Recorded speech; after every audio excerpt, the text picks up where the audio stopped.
ভাই আসসালামু আলাইকুম, একটু একটু কথা বলতে চাইছিলাম। আপনি নারায়ণগঞ্জ 4-এর ভোটার? আচ্ছা, নারায়ণগঞ্জ 4-এ তো 5 জন হ্যাবিট প্রার্থী আছে, চিনেন তো মনে হয় সবাইকেই। আচ্ছা, তাহলে আর নাম বললাম না। নারায়ণগঞ্জ 4-এ আপনি এই 5 জনের মধ্যে কাকে ভবিষ্যৎ নেতৃত্ব দেখতে চান নারায়ণগঞ্জ 4-এ?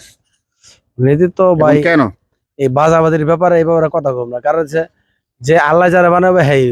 আচ্ছা, আপনার মতামত আমি স্বাগতম জানাই, কোনো সমস্যা নেই। নারায়ণগঞ্জ, আপনি কোন জায়গার ভোটার? আচ্ছা, নারায়ণগঞ্জ 4-এ তো 5 জন হ্যাবিট প্রার্থী আছে বিভিন্ন দলের, চিনেন সবাইকে? আচ্ছা, আমি তাহলে আপনারা চিনাই দিই। আব্দুল আলামিন এনসিপি অ্যাডভোকেট, এনসিপি থেকে জামাত সমর্থিত। গিয়াসউদ্দিন বীর মুক্তিযোদ্ধা স্বতন্ত্র, চিনেন তো? তারপরে হচ্ছে শাহ আলম শিল্পপতি স্বতন্ত্র। তারপরে হচ্ছে আমাদের মোহাম্মদ আলী সাহেব বীর মুক্তিযোদ্ধা স্বতন্ত্র।